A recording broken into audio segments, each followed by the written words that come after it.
From the depths of the vault, this is Eerie's Vault Live, your #1 stream for the uncanny, the weird, and the unexplained. Good evening, everybody. Or good day, good morning, good afternoon, good middle of the night, whatever it is, wherever in the world you might be.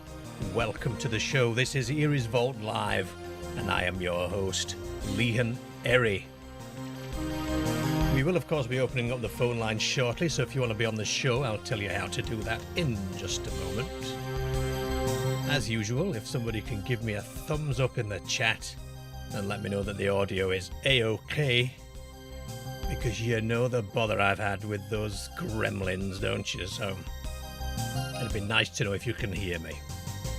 That's good, thank you, Harry. So let's start out with a shout out to my patrons: Baroque Lobster, E.J. Osborne, Buster Piles, Pamela Peffer, Catman, Gregory, Natalie Leach, Amanda McNeil, Saw Boss, Adam Mitchell, Mark Townend, Zach T, Craig McClellan, Todd Van Voris, Andrew Dewey, Chris Slee, Heather Jones, Wayne Stedman, Aaron Osborne, Melv, Keith Say, Emu Cat, Ginger Ninja, and Farson's Finest. Thank you all for joining the Patreon, and please enjoy this week's patrons-only follow-up to the Deckmont Woods UFO video, actually. And for those of you in the Eerie's Exceptionals tier who have just been given access to the interactive map, have fun exploring. We'll do Eerie news a little later on today because I'm going to introduce you to a very special guest in just a moment. But goodness me, it's been a hot one today and yesterday and the day before. I don't know about you guys, but winter is looking lovely to me. We're never happy in the UK, are we? It's either too hot or it's too cold or whatever. If you're hearing white noise each time I talk, it's because I've got every fan in the house pointed right at my face, right at this very moment in time. Now, my guest tonight is one of Scotland's most seasoned investigators of UFOs and the paranormal, and the founder of Strange Phenomena Investigations back in 1979, now celebrating 45 years of continuous research. He's the author of dozens of books covering everything from the Bonnybridge UFO wave to the Sawkey poltergeist, and from the depths of Loch Ness to some of the strangest alien encounters ever recorded. He's lectured all over the world, been featured on Ancient Aliens and the Unexplained with William Shatner, among other things, and is one of only a handful of people who can say that they've descended 400 feet into Loch Ness in a submersible. Rather you than me. He's also been slapped, kicked, and had his hair pulled by ghosts, and kept going back for more. Ladies and gentlemen, you'll join me in welcoming researcher Malcolm Robinson to the show. Let's call Malcolm up.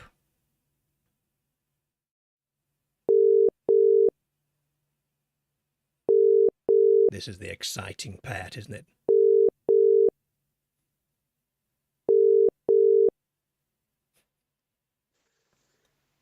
Hello. Good evening, Malcolm. Welcome to the show. Thank you ever so much for joining us tonight.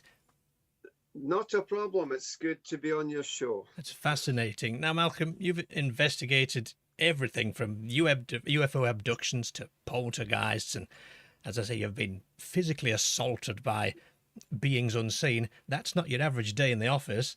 What gets a chap started in this fascinating line of work?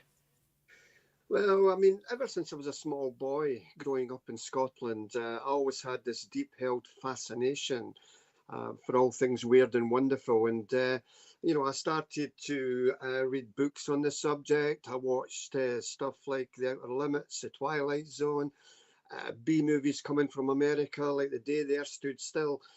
All this was kind of like fuel to the fire for me, for this passion. But I must admit, Liam, I honestly I didn't believe there were any validity to any of these claims on ghosts, poltergeists, UFOs. And in 1979, I set out on a one-man crusade to try and disprove these subjects. Oh, really? Oh, I see.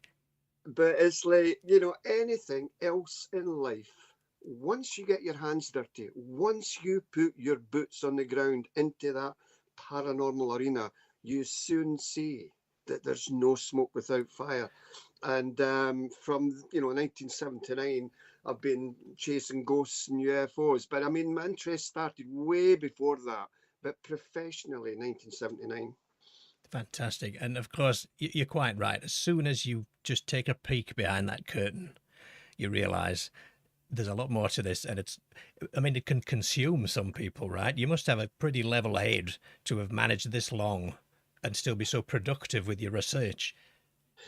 Yeah, I mean, that's correct. I mean, it's still at the end of the day, you know, with any given UFO or paranormal case, we're still very much skeptical, you know, even though I firmly believe in the validity of life after death due to the research that I've undertaken over 45 years. The evidence is so absolutely overwhelming.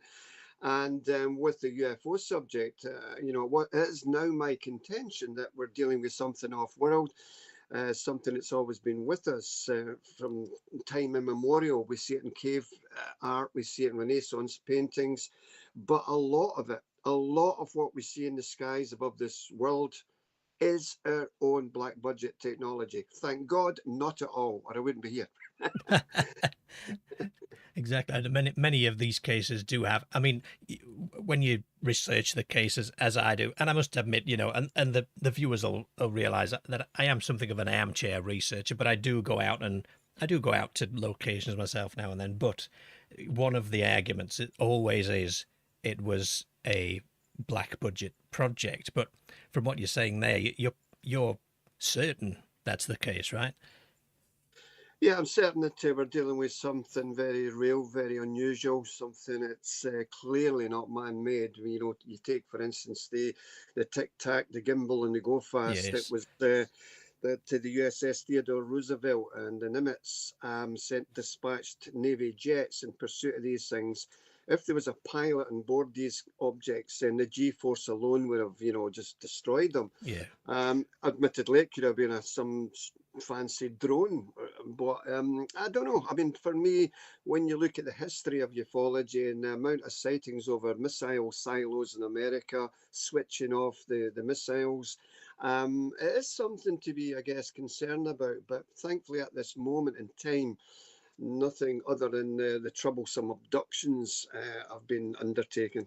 Sure. And many people have this idea of a salvation incoming, don't they? Where particularly as we appear to be teetering on the brink of some nuclear exchange or other pretty much every day of the week lately. It's like being alive back in the 80s again when the Cold War was kicking off. But many people say, oh, well, if we did attempt to have a nuclear exchange, then they, being the visitors, would likely stop us. And there's a sense that the visitors, let's call them, are beneficial and looking after us.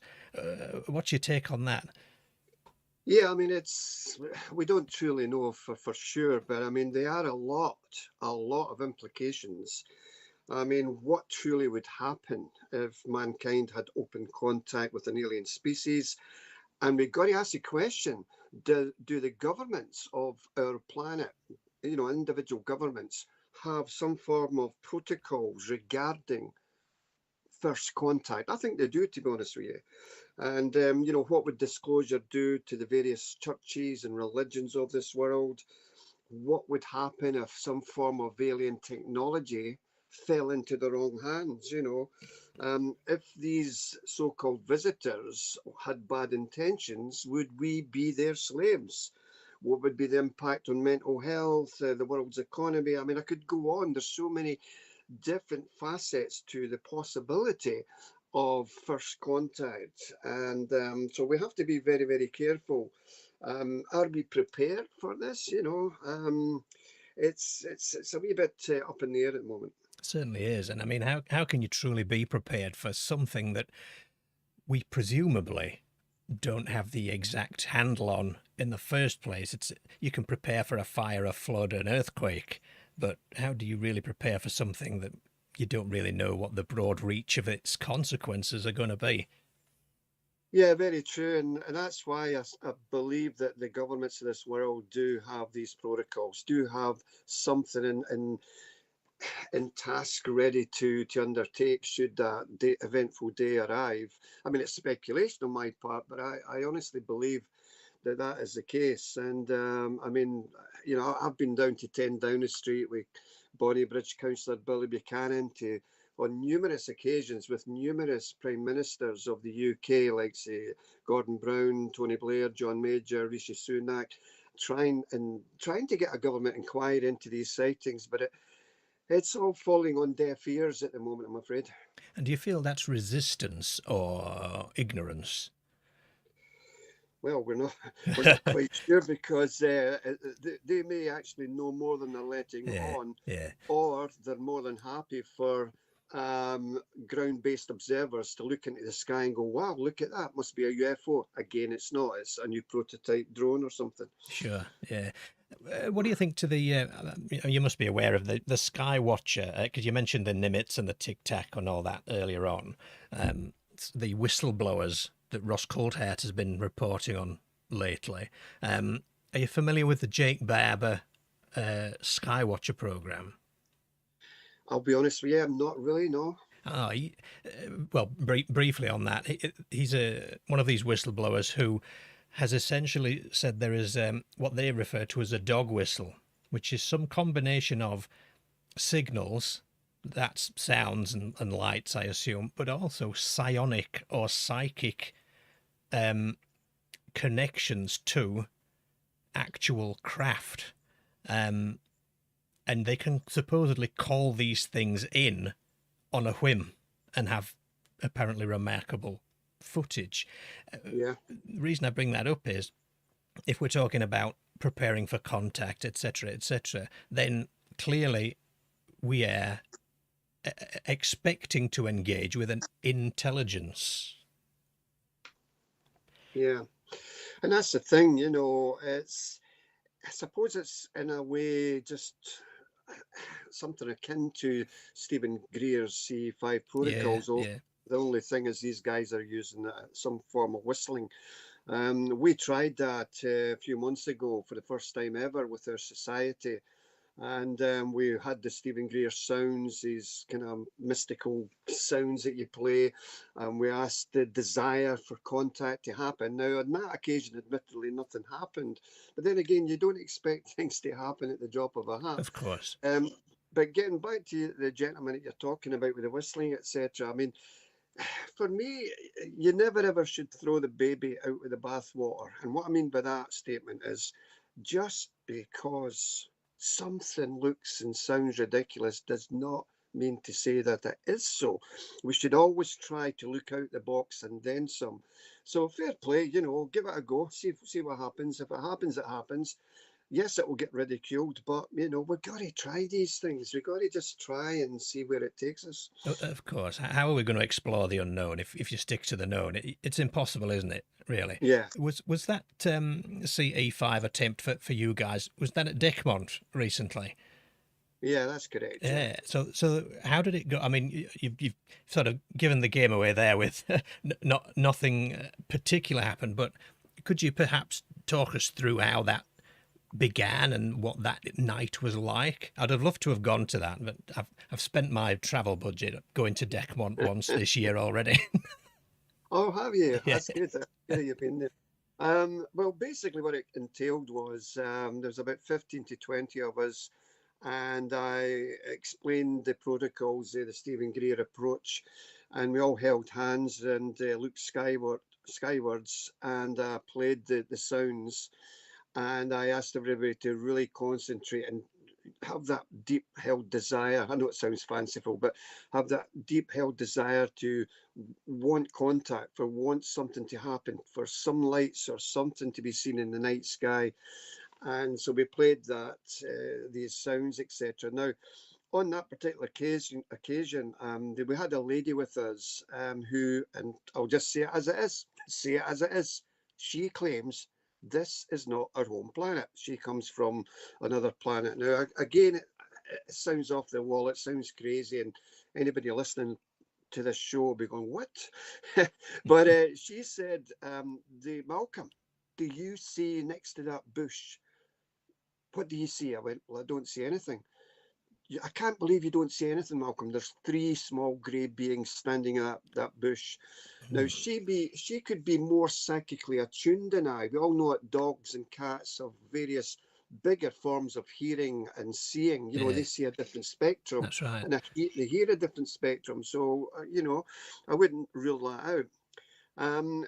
Nothing happened on that particular night. She also tried to call these visitors in by this strange language again, but as I say, I'm one of these guys who never ever throws nothing out. Let's do it. Let's try it. If it's silly, but let's do it. Give it a go, yeah. Absolutely, yeah. So, with the sort of, I mean, they refer to it as woo, don't they? In the States, it's called the woo element of it, isn't it? The more psychic element. But you know, there's real similarities between what you've described there and seances, really. Yeah. When you think about it, so it makes you wonder: is it actually all the same thing, or are there delineations of right? That one was a ghost, and this one is alien in nature. You know, this one's demonic, perhaps.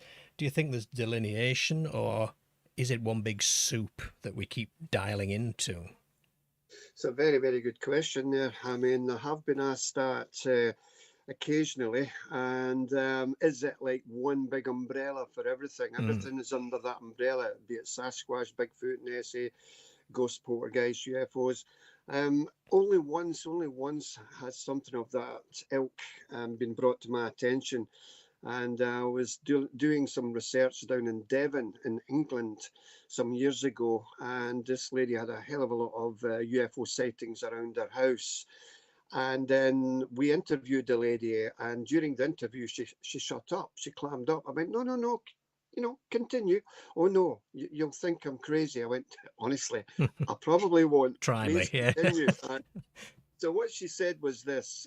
She woke up one morning and she was clearly awake. She says, Malcolm, I was awake. I was not sleeping.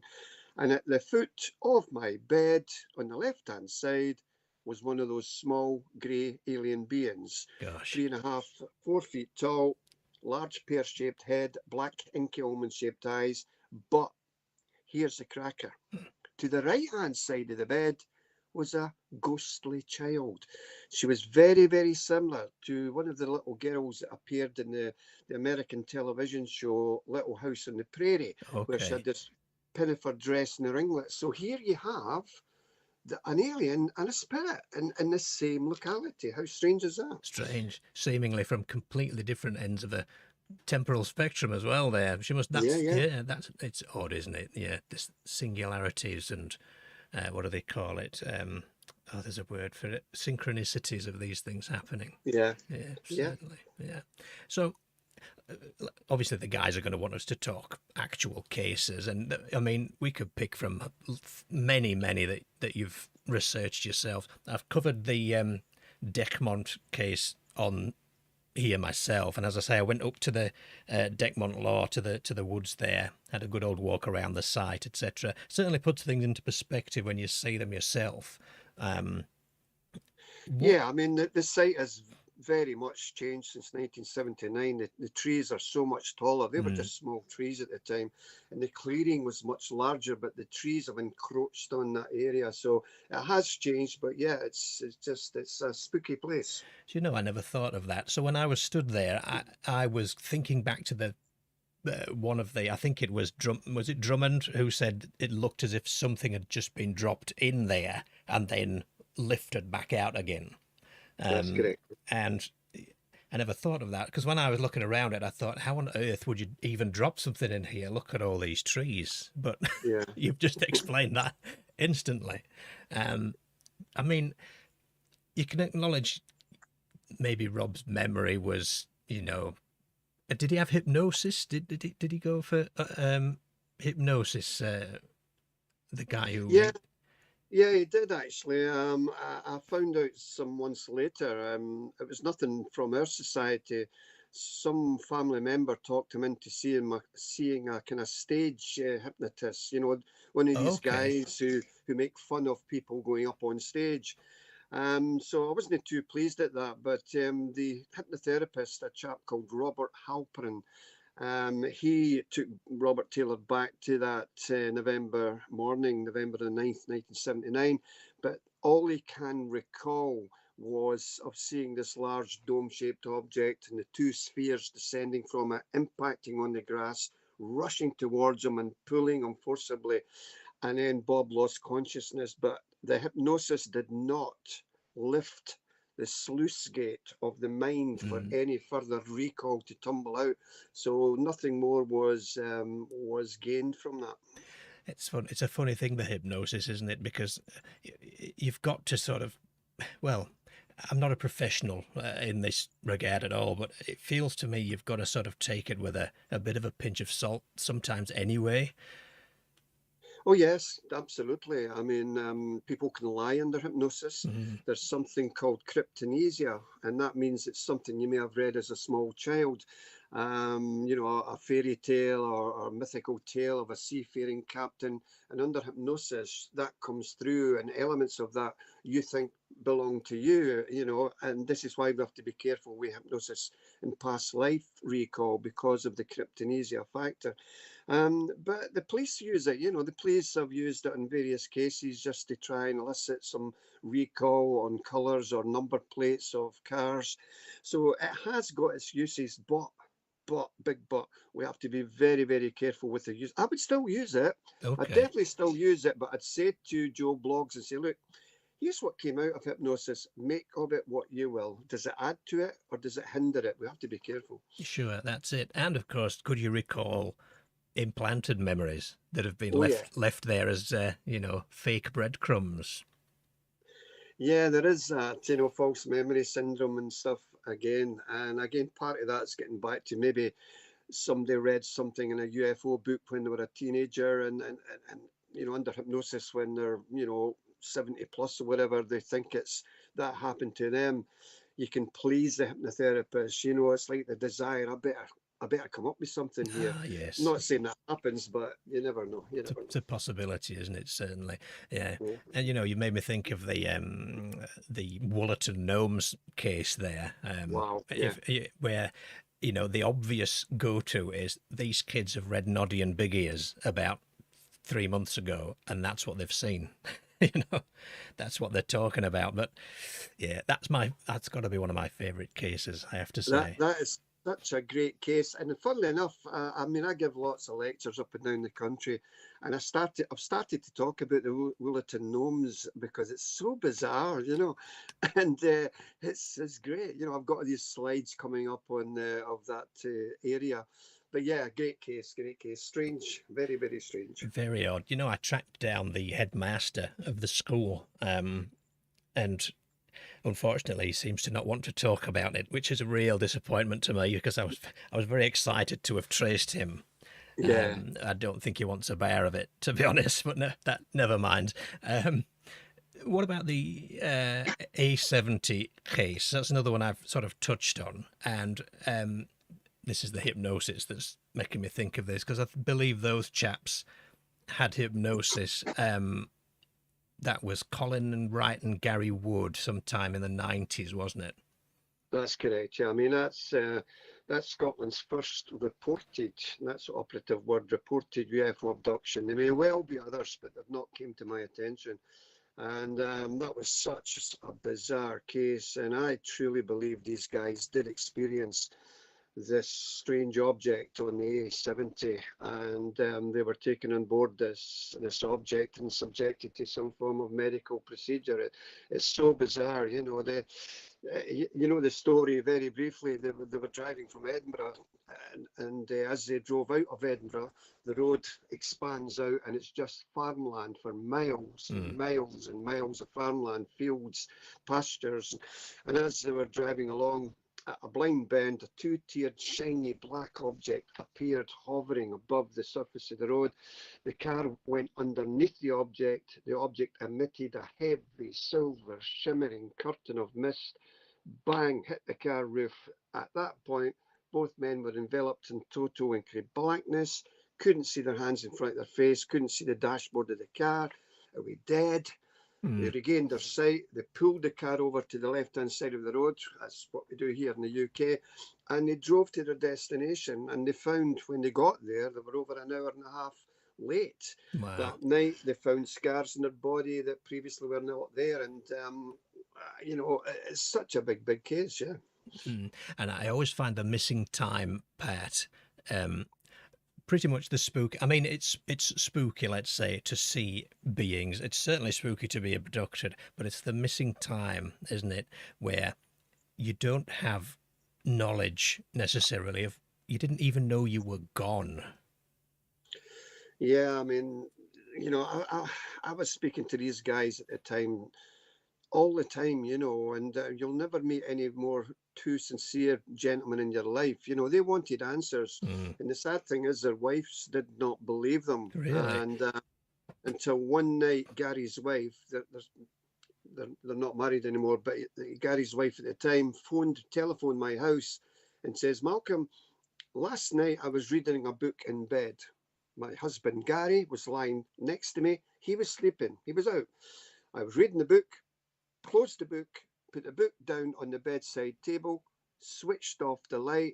The room was enveloped in blackness, and about 30 seconds later, small, childlike hands grabbed at my ankles and pulled me forcibly down the bed.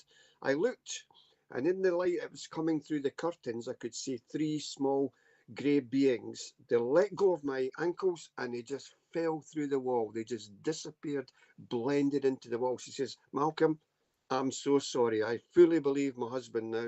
So it was nice to hear that. You know, it's nice that she got her own confirmation. Wow, that's unbelievable. It's almost like when observed, the behaviour changes. Yeah, and this is the thing, because it's, you know, we're trying to get evidence to prove to Joe public that these beings exist. We've tried GoPro cameras, you know, hidden cameras in bedrooms of abductees. We've even strapped abductees' arms and legs to the bedposts so that they won't get taken. Really? We've even sprinkled chalk dust over the carpet to see if we can get any footprints, but they seem to evade it all the time. They manage to get by it, you know. Wow, that's it. Putting chalk dust down. Yeah, can you imagine these little three-toed footprints everywhere in the morning? Gosh. Yeah. What an odd world we live in, don't we? And I have no trouble believing that people are experiencing what they say they're experiencing. It's just, what is it? That's the problem, isn't it? Do these witnesses stay in touch with you over the years, or is it sort of you deal with them for the case and the research and you move on? Well, yeah, I mean, there are a number of witnesses we still keep in touch with. Unfortunately, in the 70 case, Colin Wright, who was Gary's friend who was in the car, he's went off the radar, and, you know, you just cannot find him. Gary would occasionally says hello. He turned up at one of our sky watches. Funnily enough, it was the A70 sky watch. Oh, it was. Where we had a Russian TV crew came over to film that, and I couldn't believe it. You know, he just tapped me on the shoulder and he went, "Hello." I went, "My God, what are you doing here?" And so yeah, so we do keep in touch as best we can. But Gary and that, you know, he's not so keen to do any more TV shows. Now he's done a hell of a lot of them back in the day. And I've always said, you know, for every, say for instance, you had 5 people observing a UFO in the sky. Out of that 5, maybe only 2 people will come forward and say, "Yeah, I'll speak about it," but the other 3 will go, "No. Never in a million years. We don't want the ridicule associated it."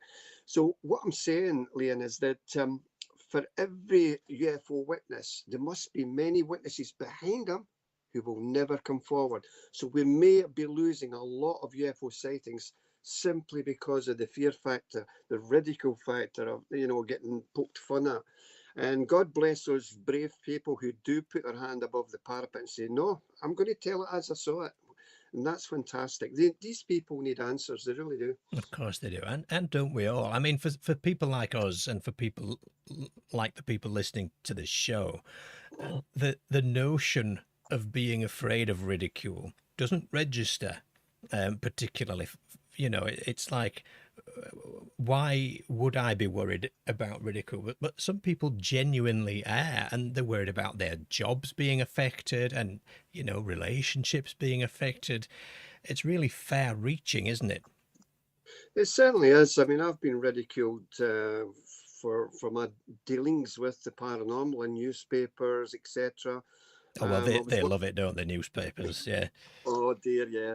I mean, one journalist said, I says, will you do a proper story about this haunted house? He stayed the night with us. He said, Yeah. Malcolm, honestly, I will. And when it came out in the newspaper the following day, it was total nonsense. And I says, James, why did you write this? He says, Malcolm, I didn't. I sent over the story to my editor and he went, oh, it's too nice. It's too real. Let's put some salt and pepper and give it arms and legs and stretch the story.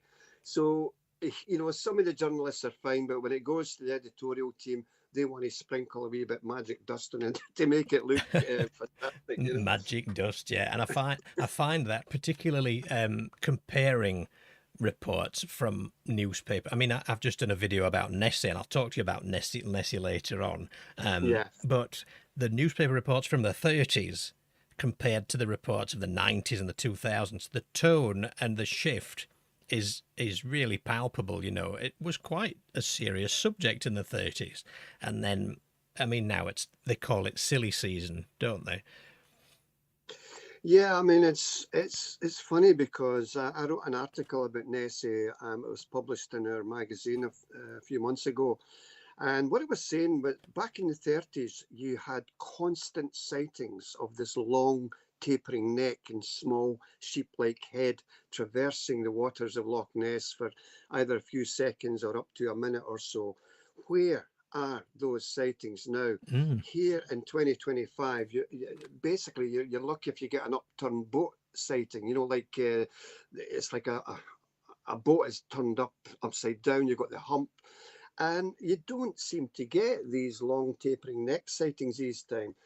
Constance White, she wrote More Than a Legend, Yes. and when I looked at that book, it is solid of illustrations and drawings of this long neck.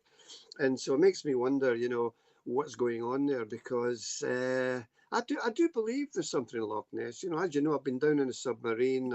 You have. That's got to be a thing to behold, surely.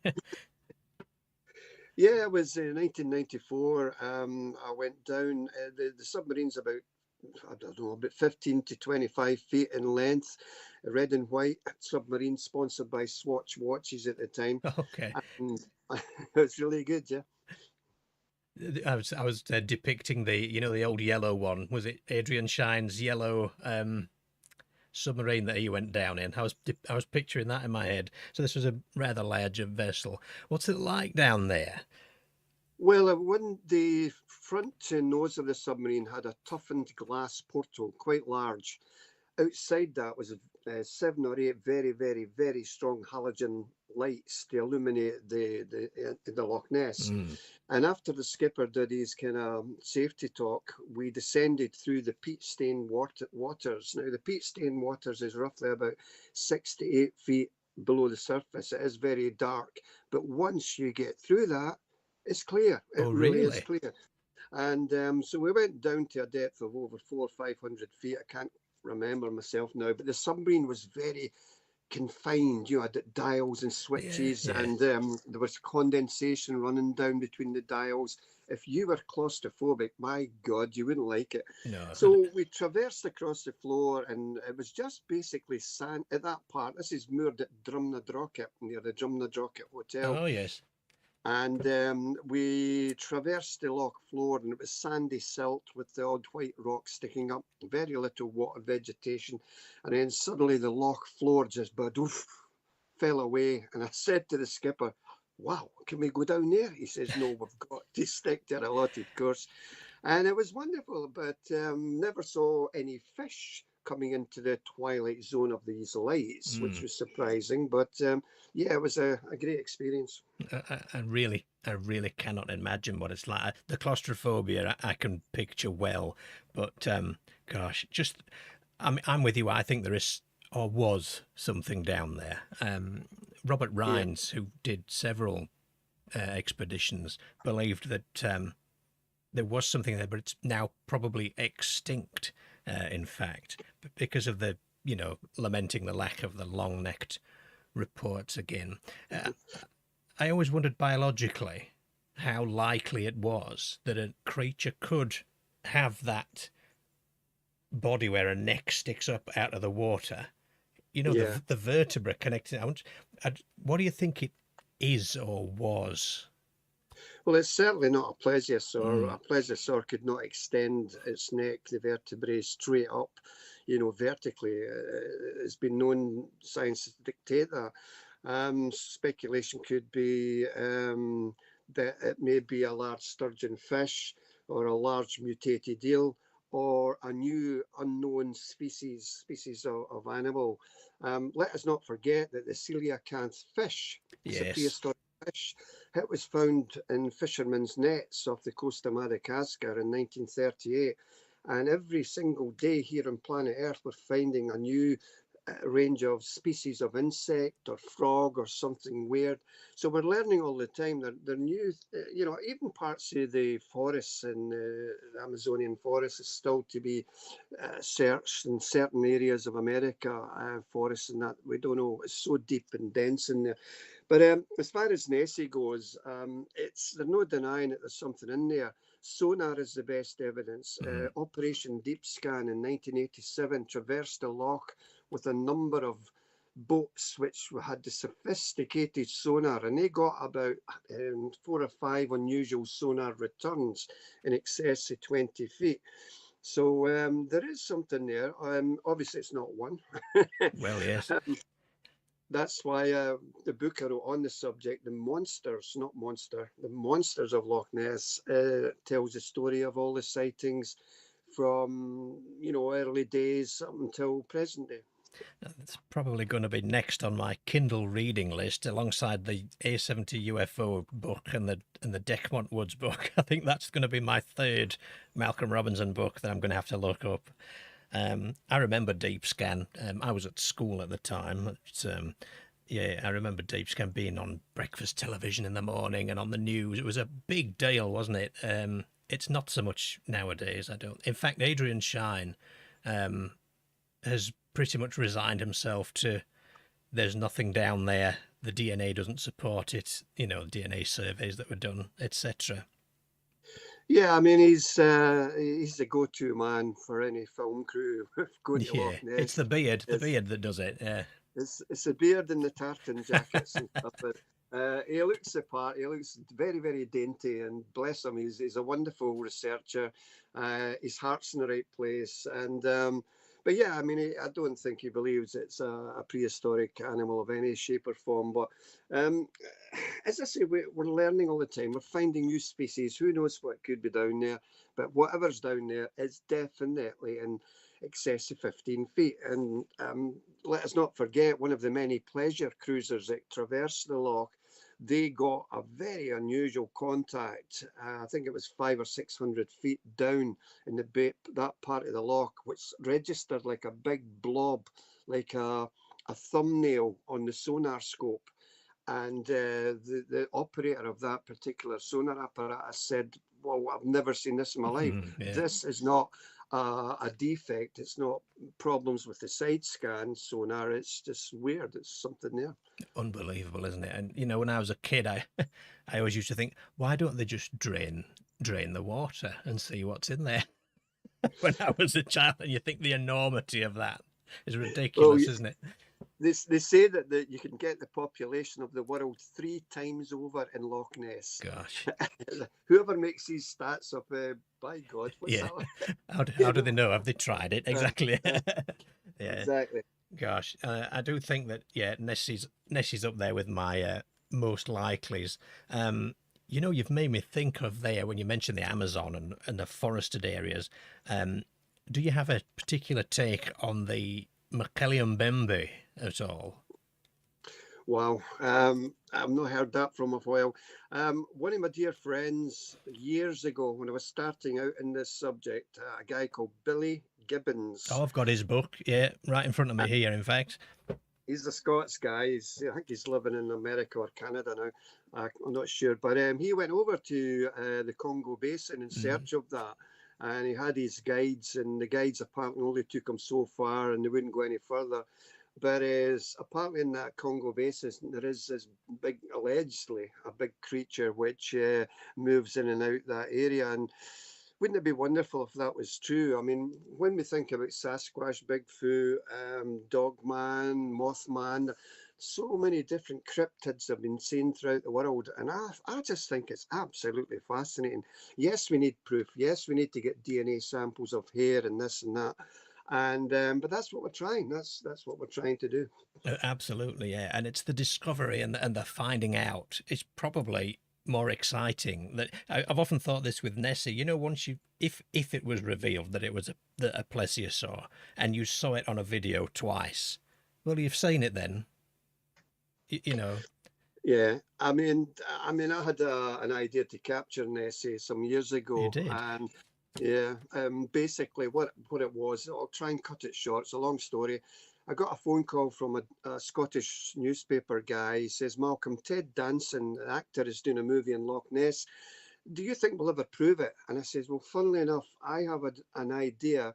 Now, if you can imagine, and your listeners and viewers imagine a boxing ring, right? You've got the ropes, but extend that vertically. Now, on those ropes would be these spherical balls, radio biopsy darts would be in these balls. And inside of this big kind of area would be a machine continually turning out fish puree as an attractant. Okay. So any creature that comes into that area and pushes against those ropes would suddenly release these radio biopsy darts, just like a hand grenade pin. Bang, bang, bang, insert it themselves into the creature and not kill it, but neutralize it. So he went away and thought this was a great idea. And the following day, come back to me, he says, Malcolm, you'll never believe who's prepared to put the money up for your trap. I went, who? He went, Steven Spielberg. I went, really? God. And so that made big Scottish press. It was newspapers all over the UK at the time, but sadly it never came to fruition. Spielberg went on to make The Lost World and other movies. But I still feel to this day it's a good attempt to try and do something to try and prove it one way or the other. Yeah, and it'd be somebody like that, wouldn't it? Who's, got the money, but also, who's the Avatar guy? James Cameron. He'd be interested. Oh, yeah, James Cameron. Oh, incidentally, for anybody listening and watching, the footage of my submarine dive is on YouTube. If you type in YouTube Malcolm Robinson's submarine dive or words to that effect, it should come up. That's great. I will search for that after the show, and I'll put that as a link on the channel as well for everybody, because I want to see that too. So the Loch Ness footage, there we go, is on Malcolm's channel. Wow. Yeah, so yeah, we've talked creatures and we've talked aliens. But of course, you also investigated the Socky. Is it Socky? Is that how you say it? I get in trouble for my accent as it is. Never mind pronouncing things wrong. Socky poltergeist. You've actually said it absolutely perfect. So many people get that wrong. You're the first person who's got it correct. Well done. It's the only thing I've said correctly all night, but I'll take it. Yes. Yeah, I mean, obviously, my true heart, if truth be told, UFOs, yeah, of course, they play a big part in my life, my research, but the paranormal, spooky world is way above everything else for me. And I mean, I live in Socky, but very briefly, the story goes that 11-year-old Virginia Campbell, who stayed with her parents in Moville in County Donegal in Ireland, in 1960, she was told that they're moving over to Scotland. Oh, no, no, I don't want to go to Scotland, she said. But, you know, once the parents had made that decision, that was it, set in stone. So they moved over to Scotland. The father stayed to sell the family farm. And a week or so into their stay in Sauchie, strange things started to happen. She was sharing a room with her cousin, and they heard footsteps in the room along the linoleum floor, this plastic flooring.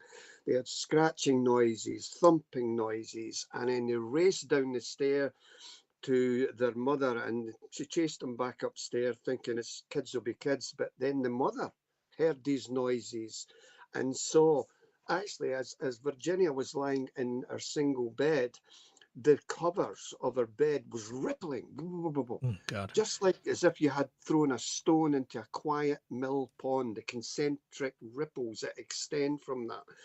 When the father came back from selling the farm in Ireland, he walked into the bathroom, and coming out of the bathroom was his shaving brush, you know, those men's bristle brushes. Yeah, badger hair that things, yeah. And that came out. Nobody was holding it and fell at his feet. There was a chest of drawers in the living room. It extended from the wall and moved back to where it was. Things were getting so bad that there was even a sewing machine that started up and it wasn't even plugged in. And visitors to the home was getting nipped and punched. Things were getting so bad they had to call in the local priest, the Reverend Lund. He attended the family home. He heard and saw things himself. The local doctors were taken into the house, and they too saw things. On one occasion, one of the doctors was in Virginia's bedroom, and there was a long linen chest against the wall. Now, in this linen chest contained duvets and, you know, blankets and this and towels, etc. And then suddenly the lid of that started to rise up and down, but nobody was there. Oh, Nobody was holding it. And then there was the headboard of Virginia's bed was moving and shaking, etc. And her pillow, her head was obviously on her pillow. Not anymore, because suddenly the pillow spun round 90 degrees underneath her head. Then a secondary pillow, which was near her, depressed down like an invisible head was resting on that other pillow. And then, if things couldn't get any worse, they did. They followed her, the poor little girl, they followed her to her local school, the primary school. And I'll only give you a couple of quick for instances because it's such a big case. The teacher in 1960 had given the class an essay to do. So all the kids the heads were, you know, buried over their jotters. They were busy writing away, all writing away. The place was quiet apart from one little girl, Virginia. She had her forearms on top of her desk. And the teacher screamed up, "Virginia, what are you doing? Stop that at once." And as soon as Virginia lifted her arms up from her desk, the desk lid was going up and down of its own accord. Oh, my. There was a desk sitting next to Virginia. No child was sitting there. It rose up several inches off the floor and fell back down again.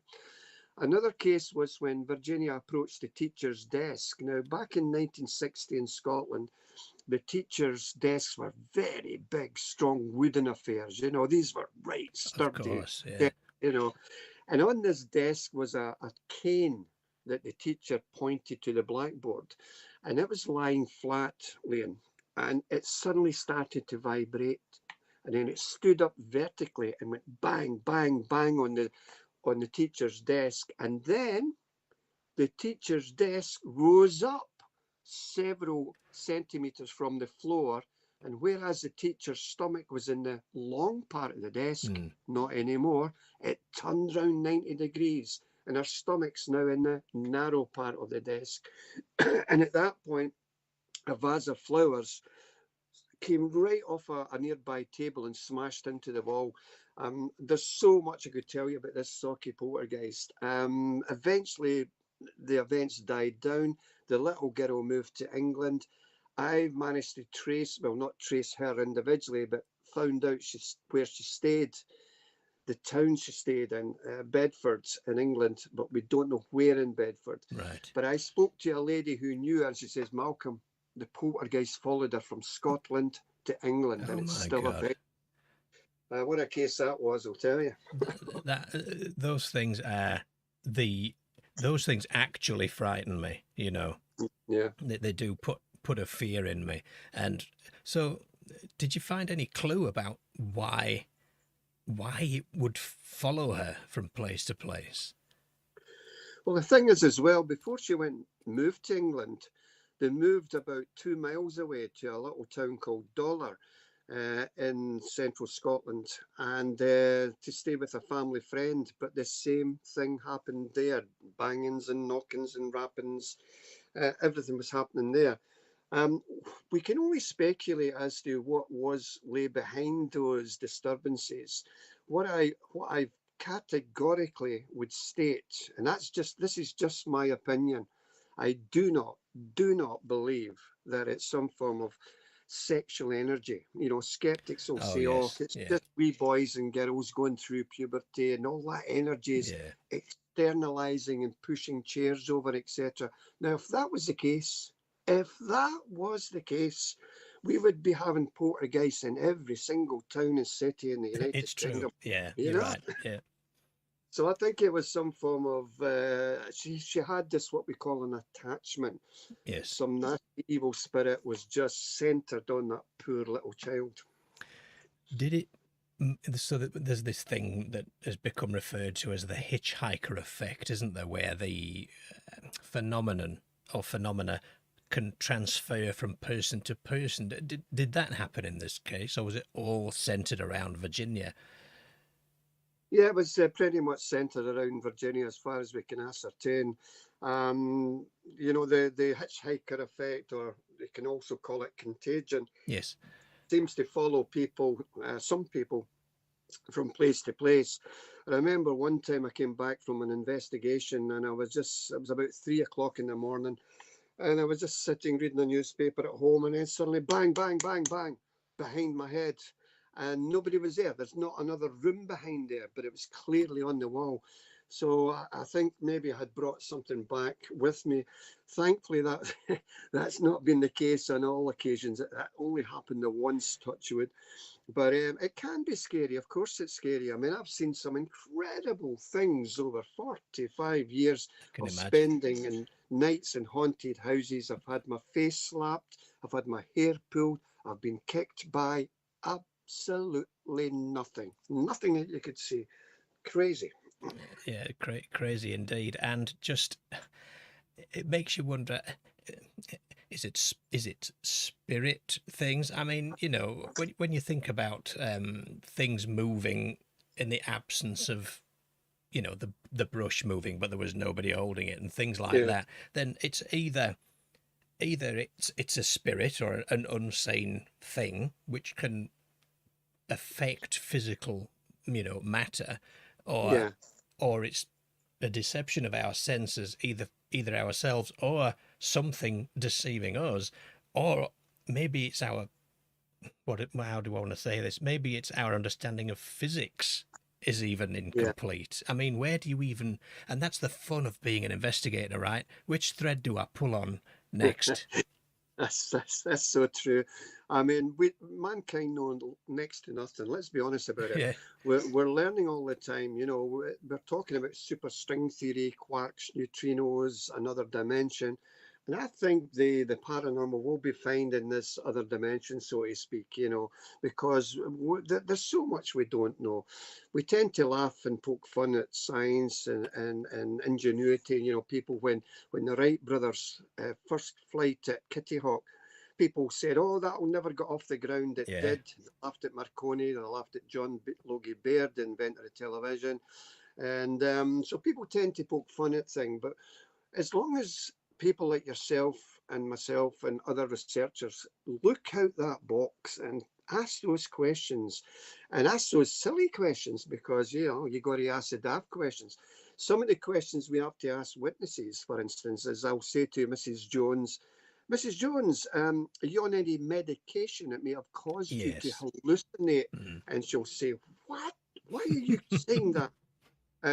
If we don't say that, the skeptics will say, oh, well, Malcolm's not doing his job. He never asks if they're on medication, you know. So you got to ask those tricky questions. Of course you have, yeah. You've got to cover all the bases. And of course the Yeah. skeptics will always be skeptic, and there will be people who make a career out of calling nonsense on all of this, because let's face it, if you are involved in this paranormal sphere, there are a large contingent of people who are making money from it, and therefore, now, this isn't to say that everybody who makes money is like this, but if you are a skeptic of this stuff and you make money from being a skeptic, then you will always be a skeptic. Yeah, I mean, there are people out to give their other point of view. The good thing about me is I'll always listen and look and hear what the skeptics have to say, because there may be a semblance of truth in some of their discussions. So we never ever should, you know, ignore the skeptics. Certainly the debunkers, that's a different kettle of fish, because the debunkers will say the piece of white card you're holding up is actually black. You know, they just refuse Yes, point yeah. blank. Skeptics might be prepared to change their minds if sufficient evidence comes to show that. And same with me, you know, if certain things can be proved as just, you know, anything normal, then I'll put my hand up, you know.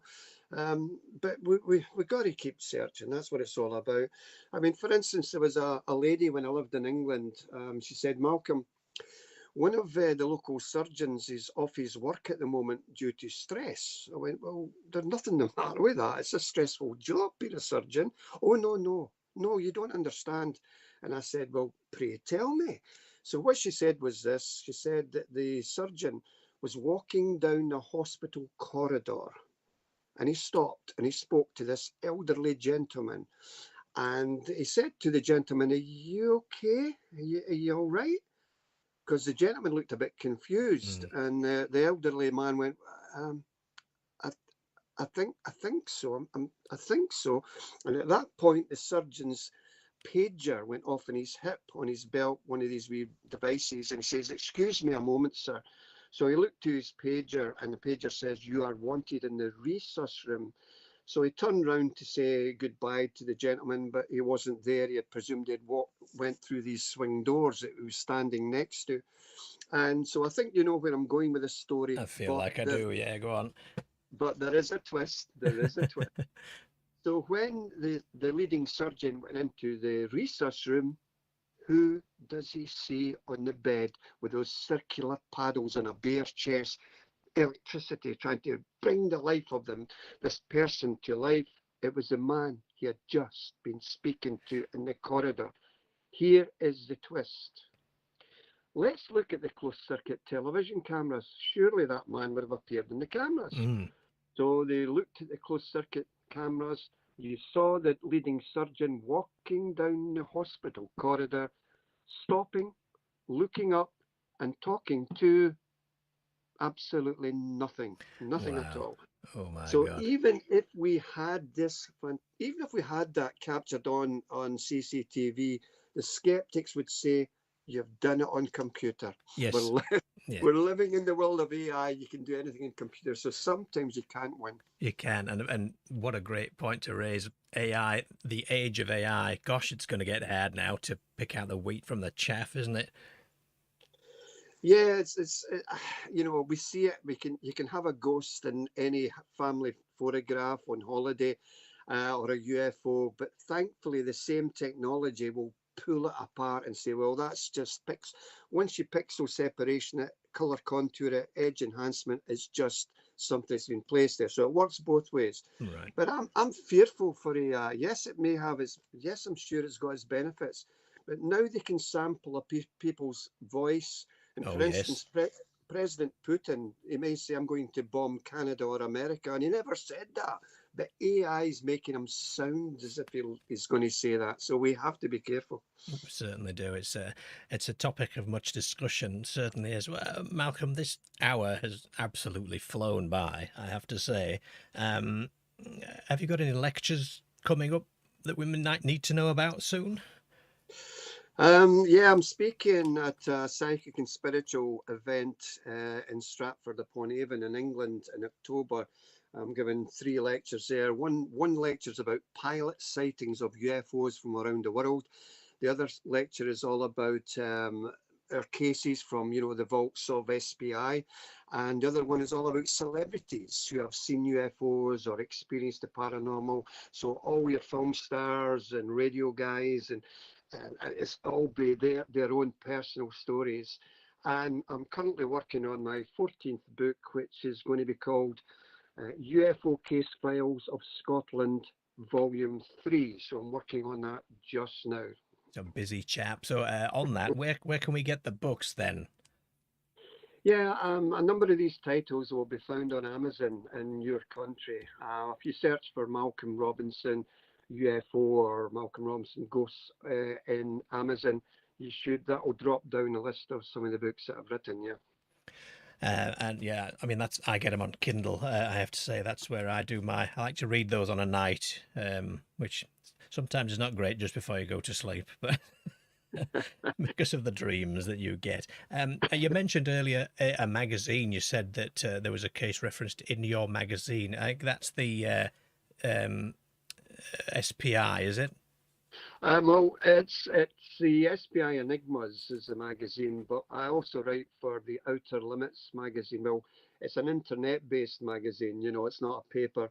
And so what we try to do is get our case files out in these magazines just to show the public, have a look. You don't need to believe a word of it, but have a look.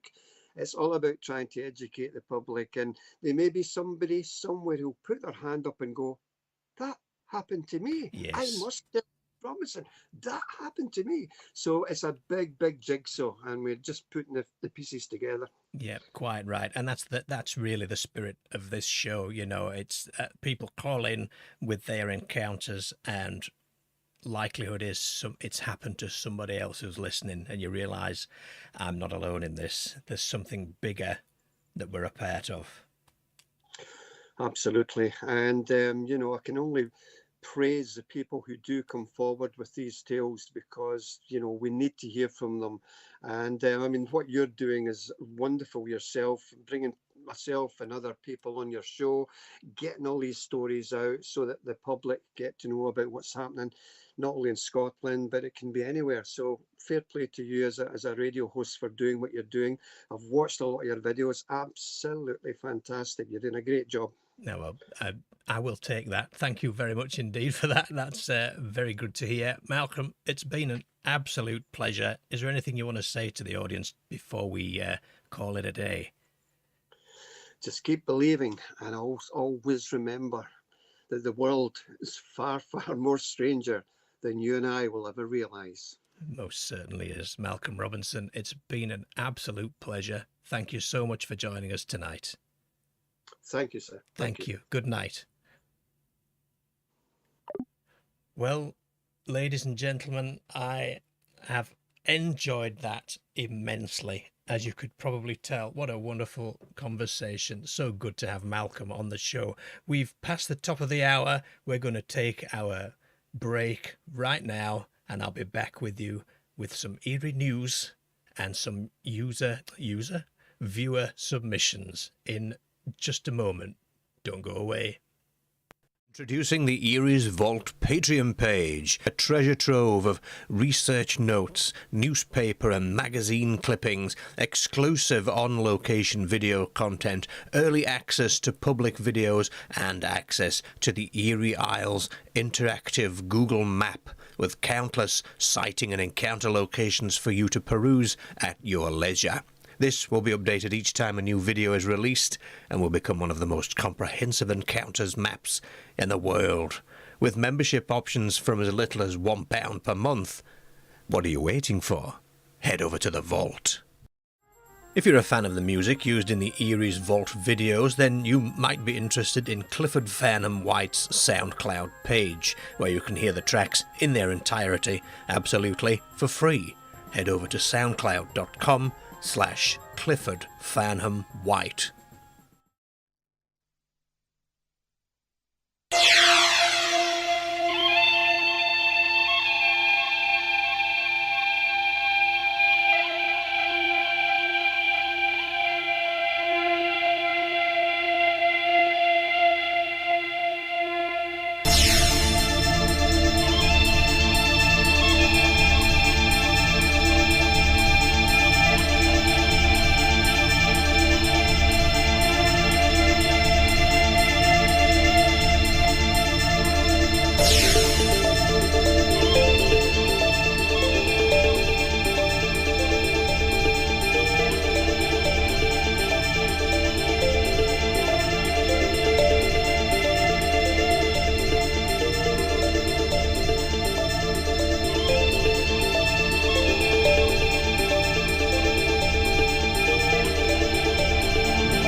We're back, and here's this week's Eerie News. First stop is our deep past, so in the baked earth of Ethiopia's Afar region, A-F-A-R region, Afar, I don't know if that's a joke, researchers have uncovered 13 fossilized teeth, undisturbed for more than 2.5 million years. 10 belong to a species of Australopithecus never seen before, a 7th branch in that genus living alongside one of the earliest known members of Homo. It rattles the tidy diagrams we all saw in school, doesn't it? The family tree of humans, as it were. Our past obviously wasn't a simple ladder of progress, but rather a crowded stage with multiple species coexisting at the same time in the same place. This picture is looking less like a straight line and more like a tangled thicket nowadays. Scientists are now studying those teeth for clues to diet and behaviour to see if these early humans competed or simply shared the same ground. Whatever the answer, it's another reminder that our origins are a story of many actors, most of whom left the stage before history even began. And of course, that story interested me because what is Bigfoot if not a relict hominid species? Maybe they are out there after all, and they lived alongside us all the time, and from the dawn of humankind to the edge of tomorrow. So our guest Malcolm just touched on the world of AI at the end of our conversation there. And Mo Gaudat, the former executive at Google X, the company's moonshot factory, has given a stark warning. The idea that AI will replace lost jobs with new ones, he says, is 100% rubbish. He warns that we are heading for a short-term dystopia, the kind where automation strips away livelihoods faster than economies or cultures can adapt. Now, we've heard utopian promises before, from the steam engine to the internet, but the tone on this one is blunt. This distribution won't politely wait for us to catch up. And if there's a pattern to be drawn, history does tell us that the faster the leap, the harder the landing. From technology to something closer to home, and for listeners in Nottingham, this one might feel personal. At Woollen Park, that deer-filled expanse with its grand hall and all the gnomes that have been seen there, well, apparently people are leaving large bags of food and waste rubbish that they've been found dumped under a tree. Wildlife has already torn them open, scattering the contents all over the grass. The city council says this is not acceptable. Of course it isn't. And with 70 bins across the park, well, they've got a point. In a place that blends history and nature together, this carelessness can quickly become a hazard. And perhaps that's what makes it difficult to look at. It's a beautiful place. Why ruin it? You know, and Woollen Park has its own place in British high strangeness. We touched on that with Malcolm a little earlier, with the gnomes that were seen by the children. If you haven't seen that video yet, by the way, take a look on Eerie's Vault. Look for the Woolen Gnomes. I'm not saying the litter is, their doing, but Woollen Park seems to attract more than just the usual wildlife, doesn't it? So maybe keeping the place tidy is actually in everybody's best interests. And from local legends to cosmic mathematics, two mathematicians, Claudia Favola and Anna Laura Sattelberger, are using a branch of algebraic geometry called positive geometry to describe both the micro and the macro, that is, particle collisions in accelerators, all the way up to the structure of the universe itself. They work with cosmological polytopes, geometric shapes that capture the fingerprints of the early universe, patterns frozen in the cosmic microwave background. It's a reminder that sometimes the greatest revelations are not going to come from a big telescope or even a microscope looking at that tiniest thing, but from abstract maths, where the rules that shape quarks and particles might also shape galaxies. And finally, a journey into the archives.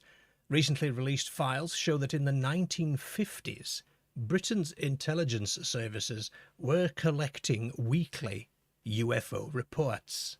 One claim even suggests that during the Second World War, Winston Churchill himself ordered a particular UFO sighting to be kept secret for at least 50 years, fearing it would cause mass panic if revealed. Well, Winston the Churchill is in on it as well by the sounds of it. Heading over to the chat, I've seen it rattling away there in the corner of my screen, and I'm noticing lots of references to wombles, which is the first thing I thought as well when I read about the terrible littering of Woollen Park there. Yes, I was going to put a womble joke in there, but I ran out of time, frankly. It's nice to see so many of you in the chat interacting with each other. I have tried to reply to a couple of things here and there, but it moves very, very quickly, does the chat. So apologies if I've missed you. We're going to head over to the Eerie's Vault emails first, because I've got a backlog of stories here that have been submitted. And the first comes from Ray. Now, you may remember Ray gave us his UFO video, which is still up on eeriesvault.com on the Singularity page. Actually, whilst we're talking about that, if you want to find Malcolm's YouTube channel, you can head over to eeriesvault.com, the Singularity page, and I have added it to the page. You just click on the picture of Malcolm and it'll take you straight to his website. And honestly, there is a treasure trove there for you guys to look through. There really is. Yes, so Ray has sent me the following story, if I can get this open.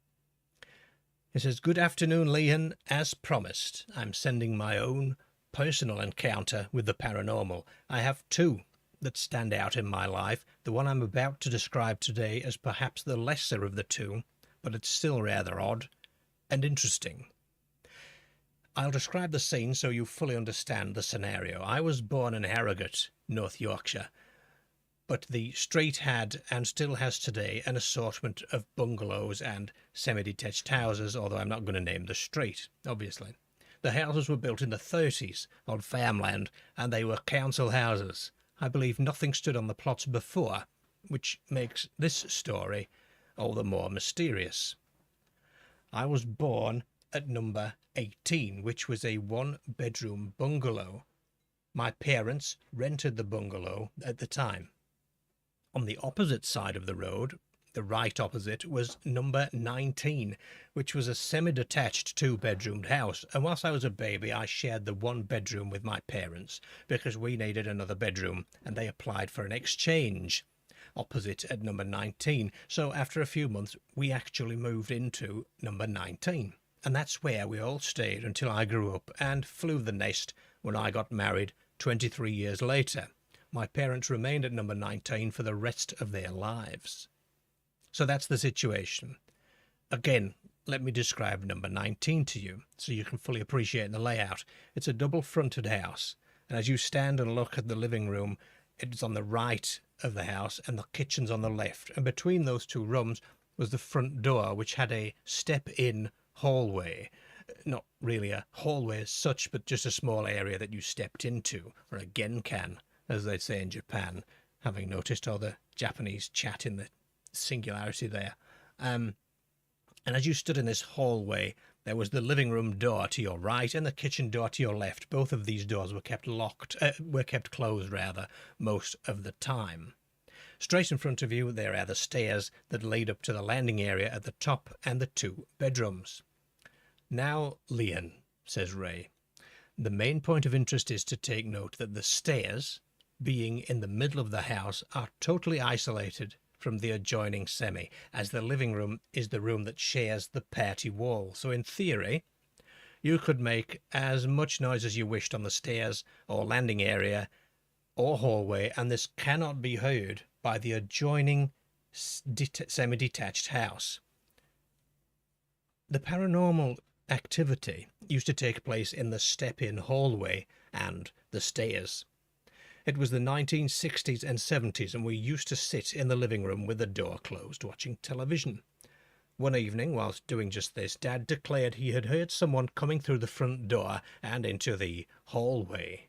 We all looked towards the living room, expecting a relative or someone to step through the door, but nobody was there.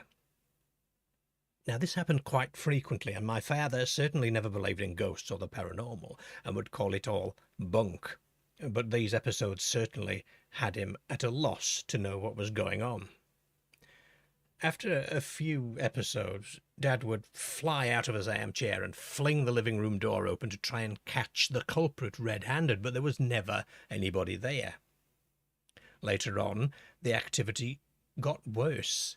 In fact, all of us, including myself, heard on more than one occasion the front door open and someone step inside the hallway, followed by the sound of somebody running up the stairs.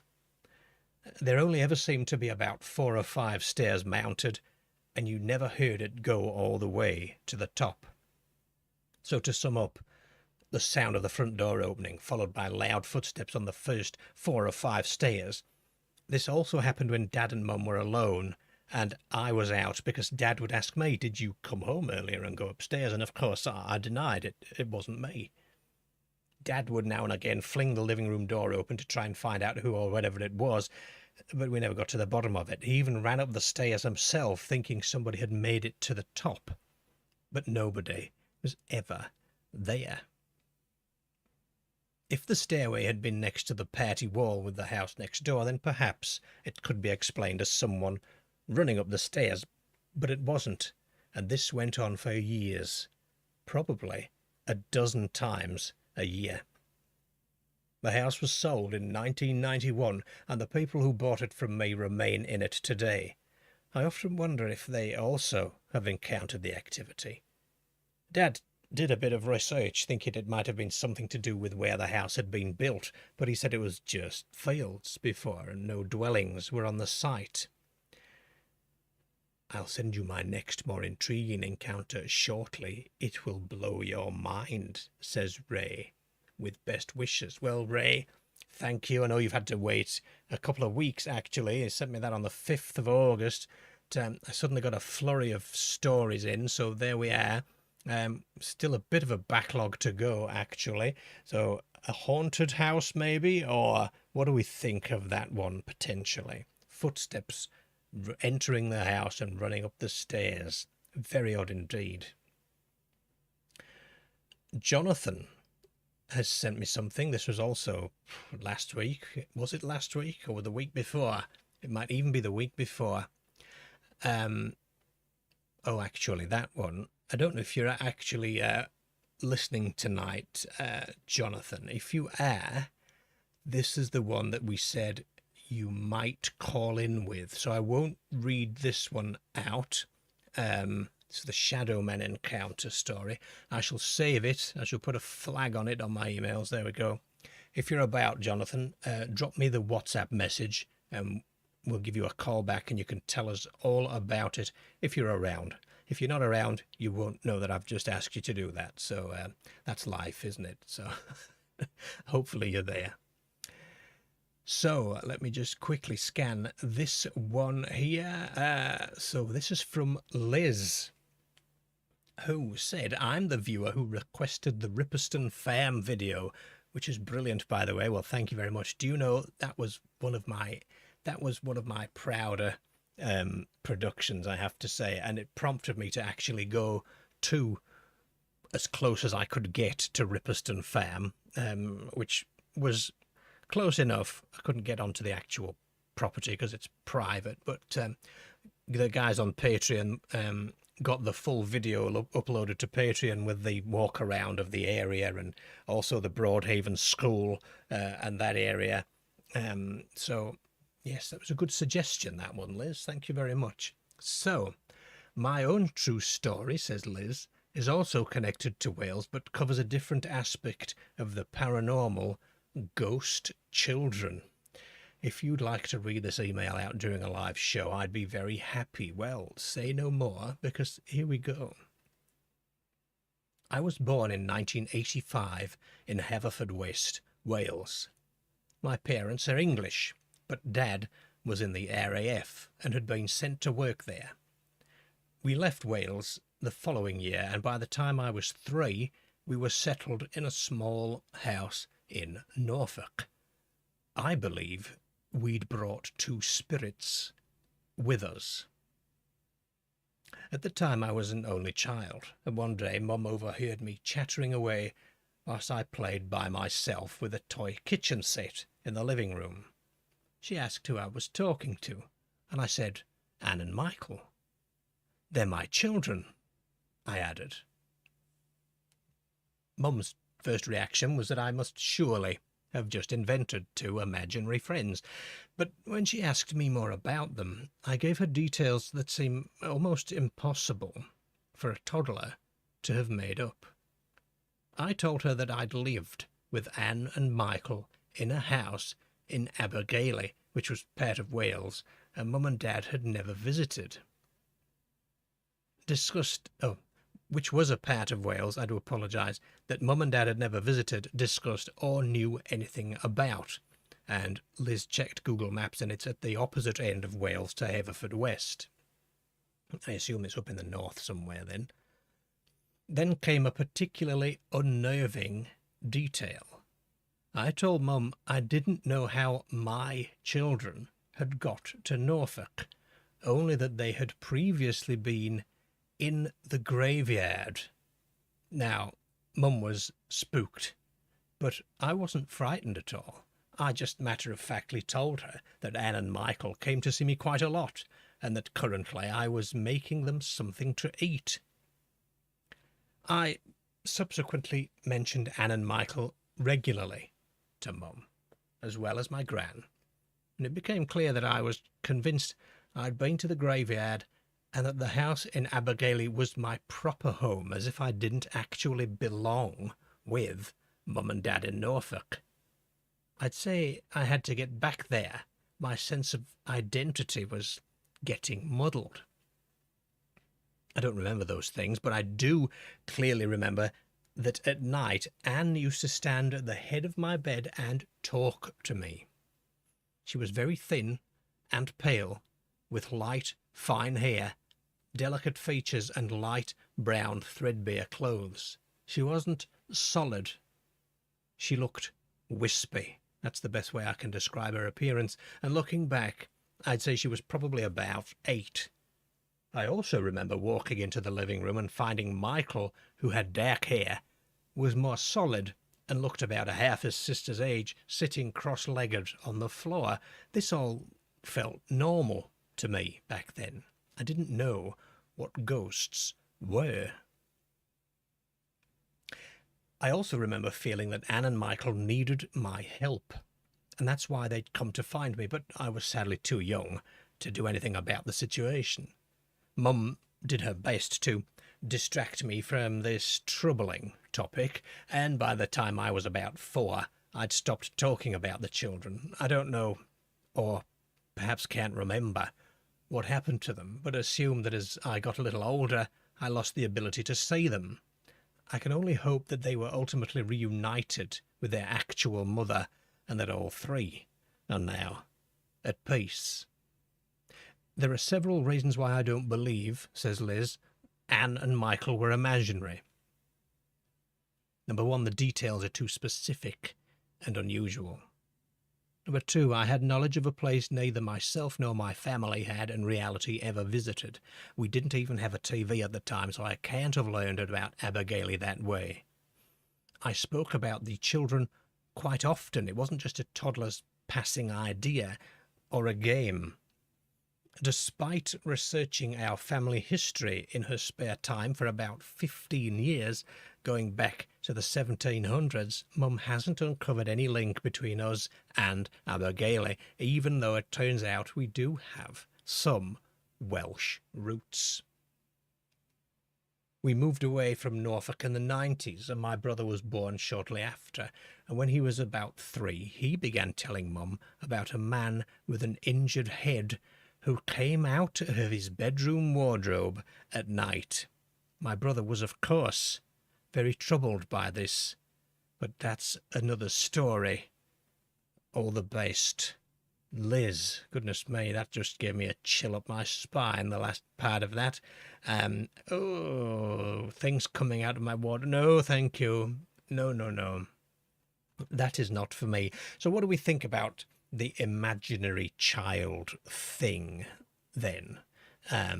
Chaps in the chat. I mean, it's a go-to, isn't it, when a child sees something that, it was imaginary. It was a child's imaginary friend, or a child imagined it. But should we really be discounting the testimonies of children so easily? Because is there anything in the concept of them being more tuned in to spiritual things or unseen things? And do they follow you about? It's all part of this big sort of tapestry, isn't it, of the weird. The imaginary friend thing is spooky. I never had an imaginary friend, not that I'm aware of. However, now I've just said that, maybe I did. Maybe I did. Now there's a memory coming back now. I need to speak to my mother about this. So not now, obviously. Not right now. You'd think she'd be listening, wouldn't you? But she's not. Excuse me while I have a sip of tea from the old prisoner cell block H mug. One moment. You can't do that on live radio, but I just did it. Sometimes you need a drink. Yes, very spooky. J. Tuck says maybe children are more receptive to such things. Fleurbell says children are more susceptible. Yes, so people say, don't they? I wonder why. That is.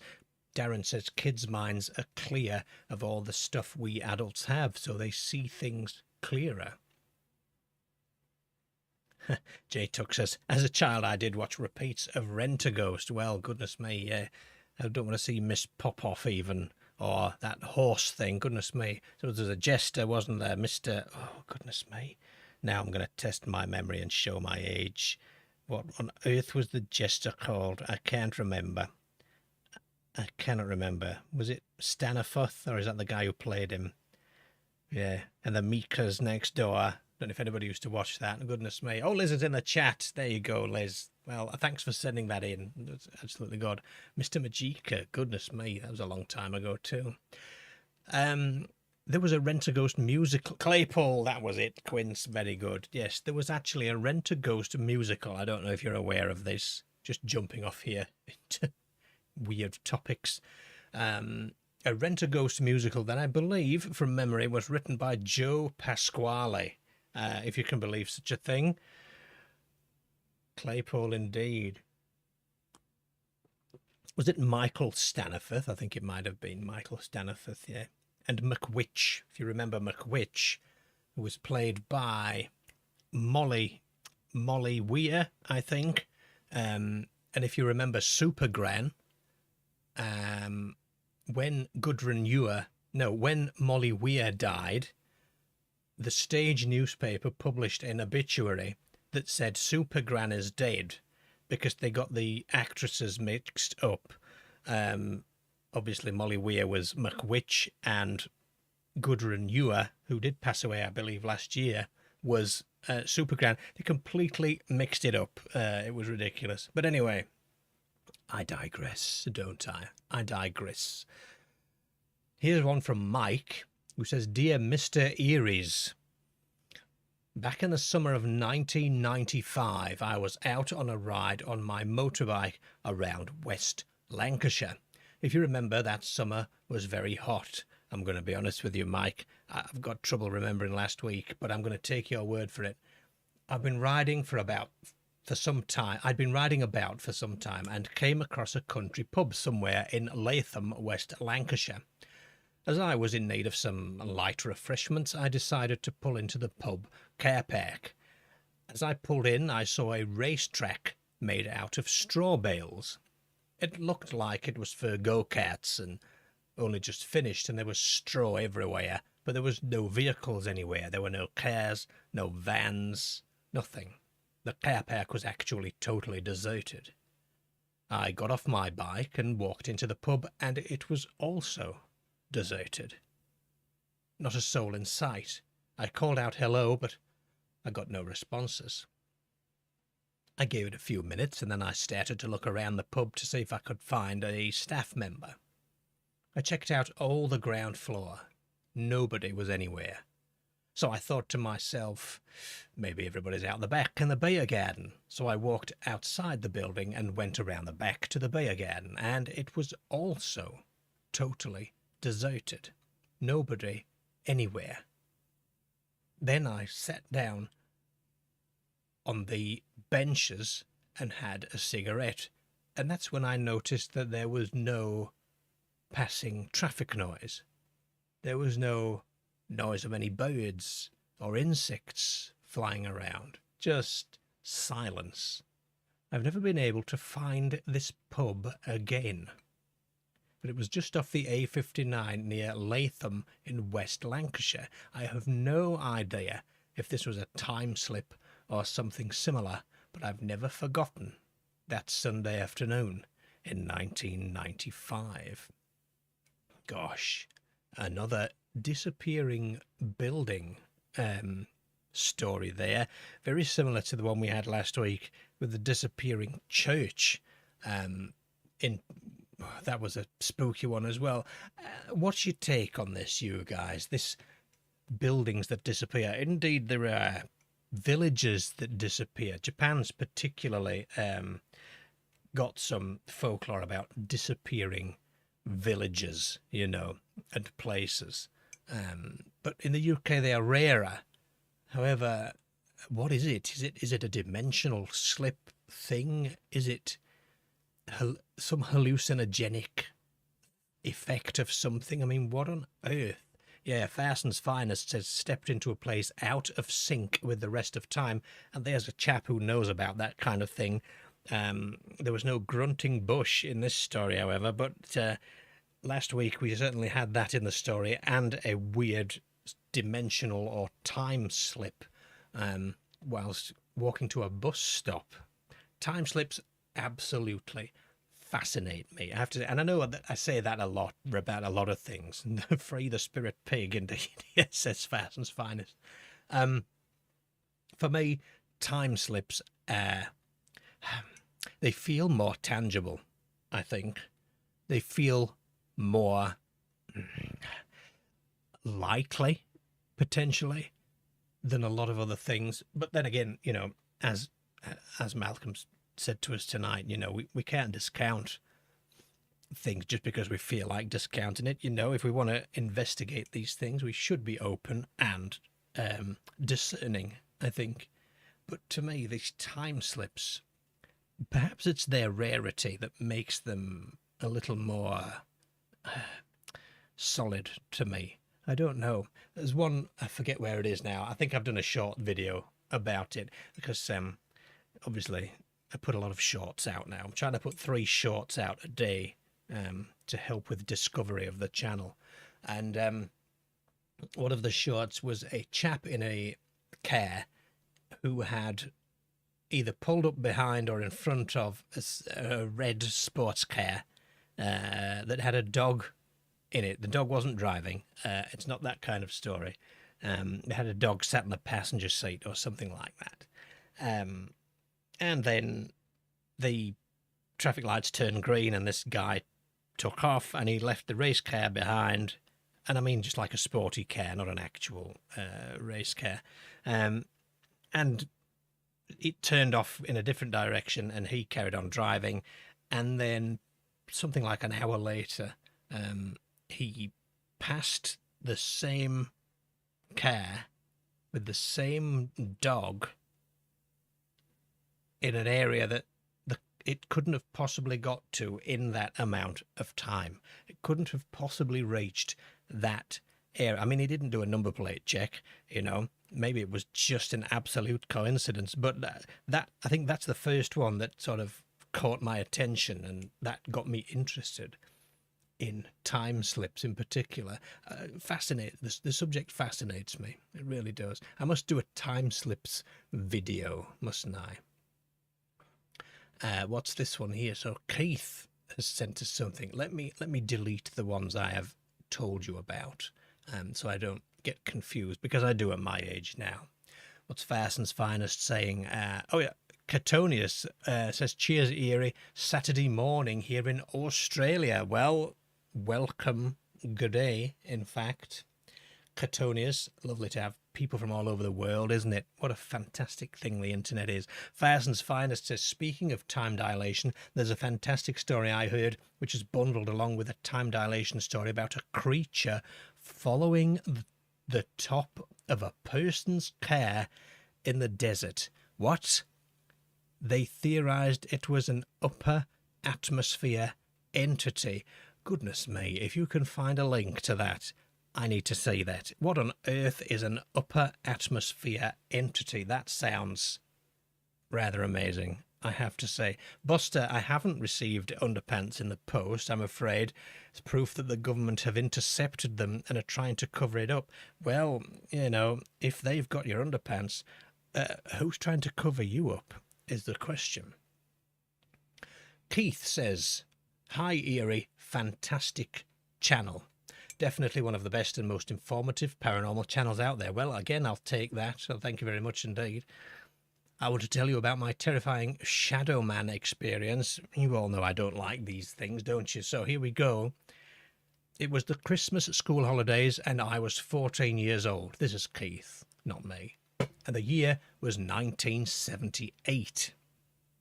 New Year had come and gone, and I was bemoaning the prospect of returning to school in the next few days. At that time, I shared my bedroom with my older brother, who was 5 years my senior. On the night in question, he was around at his girlfriend's as usual and wouldn't be home until later. Shortly before 11 o'clock in the evening, I was suddenly overcome with an overpowering tiredness, like nothing I'd ever felt before or since. It came upon me without warning. It was as though all my life energy had suddenly been sucked right out of me. It's important to note that I was not unwell, nor had I done anything that day that would account for the exhaustion and weakness that had washed over me like a wave. I climbed into bed, too weak and too exhausted to even brush my teeth or wash my hands and face. I managed one brief look at the clock at my bedside, which said 11 o'clock exactly. I would normally listen to the radio before drifting off, usually some comedy show on Radio 4 or something, but that night sleep took me the moment my head hit the pillow. The next thing I was aware of was suddenly being instantly and suddenly awake. There was no gradual coming around, as it were, no grogginess, no slow return to waking, just an instant alertness, a sensation of being thrust back into full consciousness, as though some deep primordial instinct was warning me of danger. And looking at the clock on my nightstand, I was confused to say that it was only 11:40. I had only been asleep for 40 minutes. This was totally at odds with the exhaustion I had been experiencing less than an hour before, and in those days, once I went to sleep, I usually didn't wake up until the morning. Then I saw it. A literal shadow standing over my bed, leaning over me, slightly crouched, its fingers splayed out as it was just about to pounce and grab me, but my sudden return to wakefulness had caught it unawares. The thing was as black as coal, but it was a perfect human shadow. It had a lean, well-defined muscle structure, which I could clearly make out, not big and beefy like a wrestler, but lean like a track athlete. The eyes were literally stars that blinked and pulsated in rhythm. It stood there motionless, as if unsure of the next move, and not having expected to find me fully awake. At first, I thought it was part of a dream that had carried over into real life, and for a second or two, I wasn't concerned or frightened. I just thought, I'm still half asleep. This will go in a second. When it didn't vanish as expected, my next thought was that my eyes hadn't adjusted to the gloom of my room, and if I just kept staring at it, my eyes would fully adjust. When that didn't work, panic set in, and I realized that the black human shape that was hovering over my bed was real. As I came to this realization, it seemed to have read my mind and made its move. Slowly but deliberately it drew closer, reaching out for me. I instinctively thrust out my hands, expecting my open palms to make contact with its chest so I could hold it off, but my hands just went right through it and reappeared out of its back. There was absolutely no physical sensation when I tried to touch it. No sense of it being a solid mass, no cold, no heat, no electricity. Nothing. What happened next shocked me even more. It split into 6, I think. I don't remember. Excuse me, the stream seems to have gone off. Can you all still hear me? We're at an absolute crucial juncture, and my YouTube screen has just gone black. There was absolutely no physical sensation when I tried to touch it. What happens next shocked me even more. It split into 6, I think. I don't remember the number for obvious reasons. Separate shapes, which looked like the blobs that you used to get in lava lamps, which were popular at the time. These individual pieces hung in the air for a few seconds before dissipating into a mist and then fading out into nothingness. I was 14 and I screamed with terror. Moments later, my mum and dad came rushing in to see what was wrong, and I knew they wouldn't believe me, so I just told them I had a nightmare. About 10 minutes later, my brother arrived home, and I was finally able to get back to sleep. For about a month after, I was terrified of going to bed, fearful of another nighttime visitation, and finally I did manage to convince myself that I had dreamt the whole thing over time. I forgot about it. It's important to note that back in 78, the Shadow Man phenomenon was not generally recorded or recognised, so it's not as if I could have read about it or seen it on TV anywhere, and it had been in my subconscious maybe. It was only years later, when watching some paranormal channels and discovering the thousands of people over the world have had almost identical experiences. Looking back now, I'm sure the unnatural tiredness I experienced that night had been deliberately induced by the Shadow Man to effectively anaesthetise me. Goodness me, I didn't even think about that, but goodness. I will say it is not my only paranormal experience. At 5 years of age, I saw a ghost walk through the wall of my bedroom from the adjoining semi-detached house next door and carry on across the room, only to walk through the opposite wall and disappear.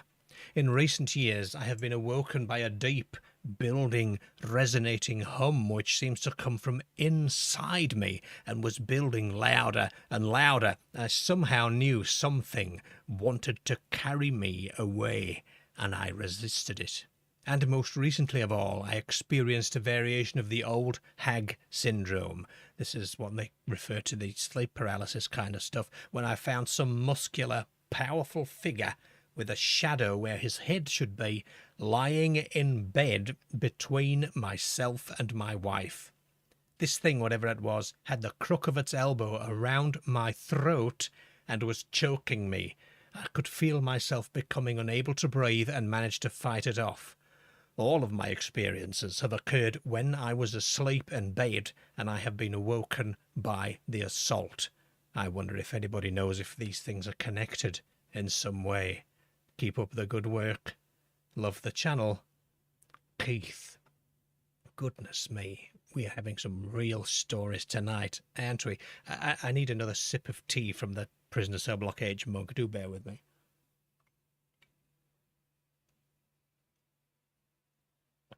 That was a big sip, of course. Gosh. Shadow people, yes. Not for me. No, thank you. That is terrifying. This thing about the eyes being stars is different. I don't think I've heard that particularly before. And of course, splitting into 6 or several smaller inky black objects. Now that's weird, and that I certainly have never heard before. Goodness me. Anybody else got any Shadow Man stories? I don't like them, but I will read them out for you. Or better still, you can call the show and you can read them yourself, can't you? Yes, the stream disappeared for a moment there. It just vanished, and the chat has just come back online for me. I don't think I've missed. So I'm up to it's been working well from Flowbell. So hopefully it didn't drop for you guys. It was just something that happened here. Yet another gremlin in the system. Goodness me. Philip says, Dear Eerie, I listened with interest to David's story on last week's live show regarding the disappearing church in Appletreewick. I'm afraid I can't offer any kind of plausible explanation of the experience. However, the concept of disappearing places that you alluded to reminded me of an account I read many years ago about several sightings off Land's End in Cornwall. People have claimed to observe a magnificent city on the horizon, with one woman describing that she could see, on 2 occasions, towering spires and domes in the distance, in a southwesterly direction towards the Isles of Scilly, as if some majestic land existed off the southwest coast. Of course, no such place exists in that geography, and sightings are fleeting and rare. Skeptics are quick to point out such sightings are similar to the mirage effect that some people observe when they are lost in the desert, a trick of the light, as it were, refracting in the upper atmosphere. However, others have linked these sightings to, now, let me pronounce this, I assume this is Lyonesse, or Lyonesse, it's Lyonesse, a kingdom of legend that was purported to exist between Land's End and the Isles of Scilly. It was reportedly comprised of several towns and over 100 churches, covering low-lying plains, which was ultimately swallowed by the ocean in a single night, perhaps by a tsunami or another such phenomena. Could these sightings be the spectral remains of that long-forgotten kingdom? Despite all this, these sightings are much too different to David's actual experience, which was far more up close and personal. The similarities only really stretch so far, but other disappearing places have been described, so he is not alone. I wish David well and thank him for sharing his account. Regards, Philip. Yes, that rings a bell, actually, but I don't know now if it does or not. One of those things where I feel like I might have heard that before. Philip, thank you very much for your contribution there. The backlog is almost caught up with. I haven't even looked at the lines as yet. Fleur, I can see that you've given us. You have a story, an Alton Towers story. Goodness me. We have 3 minutes left. Would you mind awfully messaging back next week? Oh, actually, it will be the week after, because of something that's happening. So can you hang on to that one, Fleur? Because we're going to run out of time in about 2 minutes, and it feels like it's going to be a good one. Is it a haunted ride or something? That sounds... It certainly sounds interesting. And then I've got one email left that came in today at about 6:30, so I'm caught up with my emails. Oh, and another one, oh goodness me, about an alien abduction. Gosh, I'm going to have to catch up with my email inbox, I think. So, thanks again to Malcolm Robinson. What a fantastic guest to have had on the show. And thank you again for all of your contributions to Eerie's Vault. And I'm glad you're all enjoying the work that I'm doing. Now, don't forget that you can visit Malcolm's YouTube channel. If you go to eeriesvault.com and the Singularity page, there's a link directly to Malcolm's YouTube channel right there. And there were some notes from Malcolm about his 14th book, which is the Paranormal Cases Volume 3, I believe he said. One that was mentioned was The Monsters, plural, of Loch Ness. I'm certainly going to have a look at that one. And look out for psychical and spiritual events in October. I'll try and find out what they specifically are, because Malcolm's speaking at some events there. It was about an hour into this broadcast, so I shall review that and see if I can find any links for you guys to put on the channel. Now, next week there will not be a live show because I won't be here next week. I shall be, well, elsewhere, frankly. However, we will pick the show up again on the 29th. So there's no show next week. Plenty of time for you to get your submissions to me and your stories. And one thing as well, if I could ask, if you wouldn't mind, could you please share this channel with your pals who are into this kind of thing? Because we really could do with expanding our horizons a little bit in terms of getting different calls and things like that on the go. I think what I've done is I've done this WhatsApp system because it served as a bit of a cheap way to do call queuing, right? So the idea was people could message in, and this is how it's worked. You know, it works, and then I just call back, and it acts like a call queue. However, I realised today that means people need to have WhatsApp actually installed and use it, don't they? Which not everybody does. And so I'm probably excluding quite a large number of people by doing it this way. So I am going to look at ways to, let's say, get the calls just as a number, you know, an 0800 number maybe, or something like that. Depends if I can figure it all out, frankly. If not, there'll be another way, because there always is. So I shall try and expand the ability for people to call in. And if you wouldn't mind, if you guys can share this with like-minded people, that might also boost our calls pool as well. Although we're getting plenty of stories, there's no shortage at all, is there? Not at all. And of course, if you've got any ideas for future guests, please do let me know as well. I really enjoyed talking to Malcolm tonight. That was fantastic. So thank you very much again, everybody, for your time tonight. Thank you.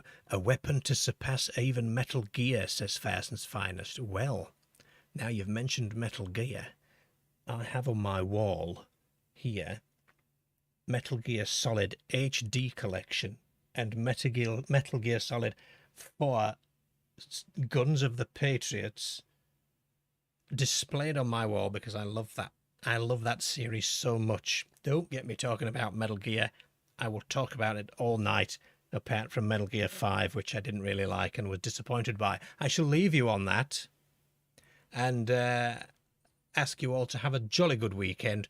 No show next week. The videos will still come out.